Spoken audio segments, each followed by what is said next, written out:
Welcome to The Reporter. The Reporter is a news and current affairs program that goes beyond the headline, bringing reporters from the field to give first-hand accounts and in-depth analysis of unfolding issues, correspondents' perspective, ensuring balanced, credible, and comprehensive storytelling. As always, I am Anita Patrick. It's good to have you on The Reporter because we have lots of stories making the round. But let's quickly start with party politics. With preparations intensifying for its National Elective Convention, the People's Democratic Party PDP has held a meeting of its Special Duties Subcommittee to ensure operational integrity at the convention. Here's Global TV's political correspondent Ubong Usoro with the report.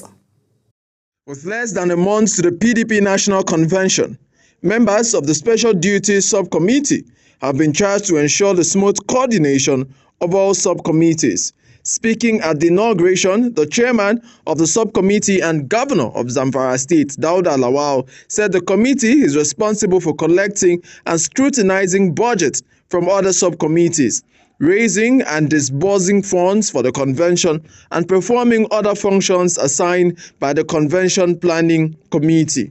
Coordinate, or part of what you are supposed to do is to coordinate the financial activities of all subcommittees. 2, to collect and consolidate all budget from subcommittee chairperson. And 3, to scrutinize and approve this budget, ensuring judicious use of parties' resources. And number 4, to take the lead in raising the necessary funds for the convention. As the People's Democratic Party counts down to its national convention in Ibadan, expectations remain high that the Special Duties Subcommittee will play a crucial role in ensuring a successful and hitch-free event. Ubong Usoro, Global Television News, Abuja. And joining me live in the studio is our correspondent Ubong Usoro to bring us up to speed on what went down there at INEC. I'm even calling it INEC right now. Maybe I want to jump into election already.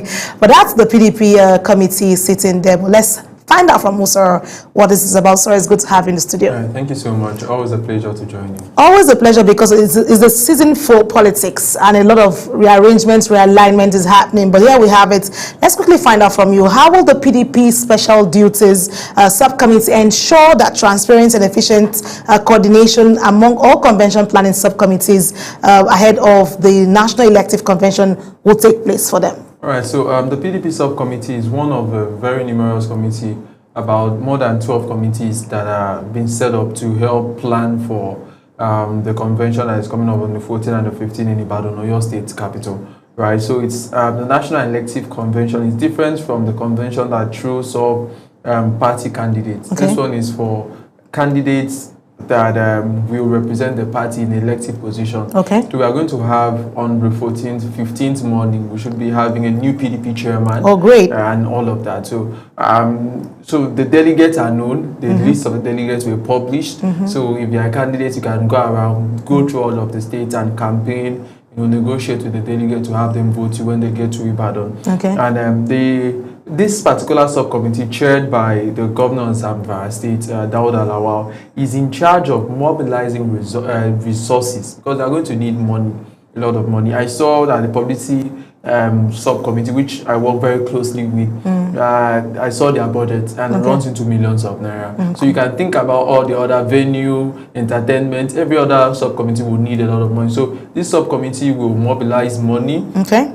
We will now also track the budget of other subcommittees. So they are like the fulcrum of everything that is going to be happening. Get the budget, mobilize resources, talk to those who are donors that love the party so that they can fund, make sure that the budget and the monies appropriated are used well and not misappropriated. So there's a lot of work, according to what the chairman was saying, that we are the fulcrum. We have to start talking to the chairman of all the other subcommittees, sending your reports. We have to see what you have to do so we can know if the amount you want is what we can release for you.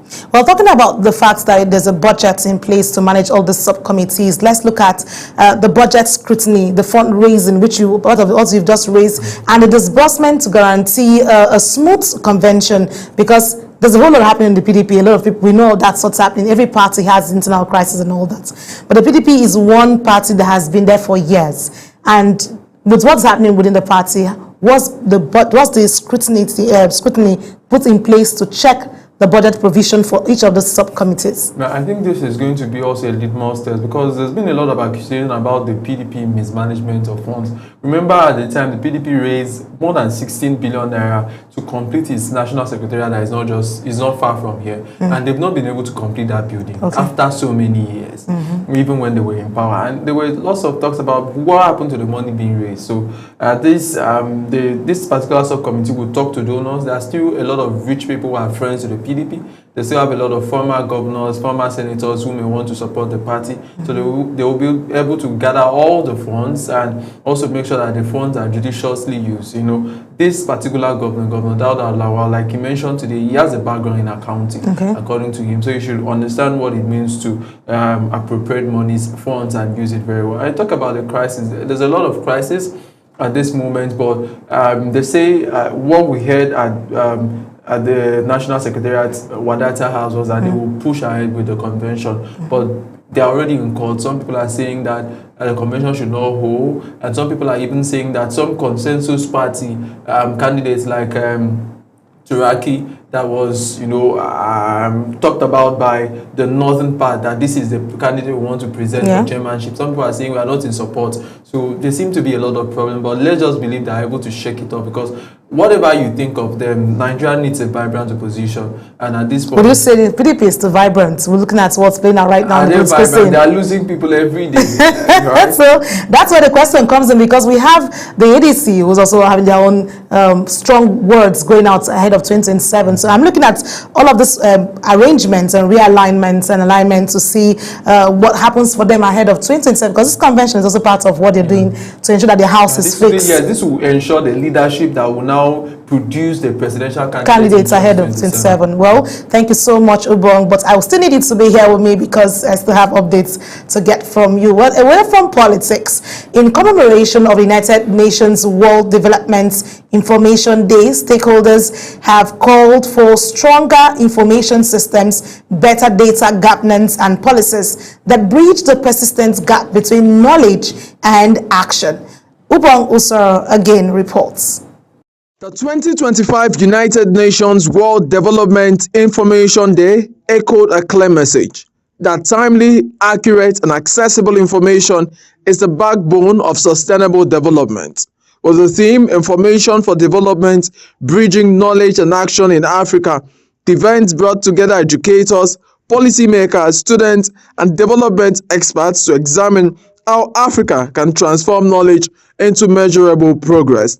Stakeholders emphasized that access to quality information remains a key factor in addressing Africa's development challenges, promoting innovation, and achieving sustainable development goals. When we are talking about development information, what you cannot measure, you cannot assess. You cannot assess the impact of development or information without certain criteria or standards. Vice Chancellor Miba Open University, Professor Tayo Arulogu, stressed that without reliable information and data, informed decision-making, achieving inclusive growth and sustainable development goals will become a challenge for the continent. It's not only having information that is very, very important, but taking action, standing for something that will change the society, so that you can make impact with information. Also speaking, the head of Department of Public Policy Administration, Professor Sam Oni, said the department is committed to making information the cornerstone of decision-making processes. So it's very important, it's central to sustainable development, and that is why, for instance, we are gathered here today to actually, disseminate and, of course, to also reiterate the importance of information. In a symbolic move towards deeper collaboration, Miba University and AGAF Africa signed a memorandum of understanding aimed at strengthening research, data sharing, and public policy development. Ubong Usoro for Global Television News. And joining me here is still, I have Ubong Usoro with me in the studio to give us updates because he was there at that event. Ubong, while you were there, let's find out what's happening. How can stronger information systems and better data governance help Africa bridge the gap between knowledge and action to drive sustainable development? All right, so what actually happened today was celebrated as the United Nations Information Development Day, and we know that information drives policy. And one of the problems we have in Nigeria is that we lack access to data. And like the organizer of the event was talking about, he talked about the fact that in Africa, we wait for reports that are released, a United Nations report, World Health Organization report, and all of that. So when we get if they say we are not doing right, we say no. But if they say we are doing right, we are very happy. For instance, the last poverty index report that was released, that said the World Bank assisted report, it said the reforms of President Bola Ahmed Tinubu are strengthening Nigeria's economy, and Nigeria is on the right path to progress. However, that a lot of Nigerians are now multidimensionally poor. And we saw what happened. Those at the National Orientation Agency and all of that accepted the fact that the reforms are working. But the other fact that say Nigerians are now a lot of Nigerians are now more dimensionally poor. What happened? They said no, it is not true. So we don't have access to data. We lack data. Till now, we don't even know how many people we have in Nigeria. We just keep saying to over 200 million. What is the specific number? But in other climes, for everybody that comes into their country, they track and they have data. Because data helps us to plan. So it was about let's have access to quality data, and let's also be able to use the right information to make the right decisions, because I think that was the hallmark for me. With the right information, we are able to make the right decisions. All right, well, that's a whole lot of conversation, Gunnar, but let's look at access to the timely and accurate data itself, because we want this data to be there, but we are looking at quality information, which are very crucial to addressing issues that are always in the front burner for Africa's development and the challenges and achieving a sustainable development, because if we can access this quality data and be able to sustain it, it will help us know that we are able to sustain the development goals set up for Africa's development. Right, like the organizer of the event said, Dr. Chibuzo Okereke, he published something called Legislative Barometer. The Barometer, yes. Which was tracking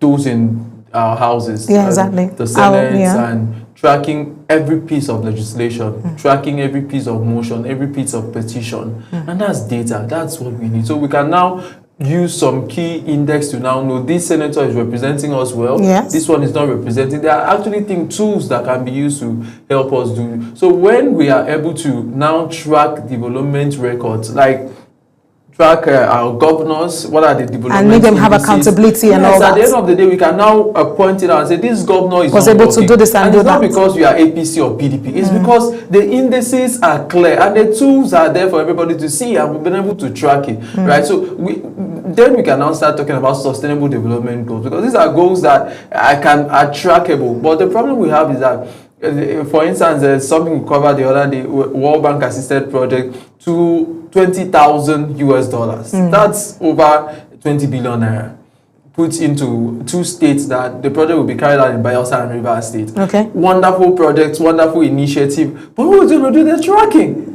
So that this money can be lost at the end of the day. We know how much was put into rollback malaria. Who did the tracking? Right. So that's what and that's part of information. We have to be able to track systems to be able to grow in Africa if we want to grow. All right. Thank you so much, Ubong. Always a pleasure having you on the Reporter. We look forward to getting you to also get data and track it for us. I will track how you do the reporter. Okay.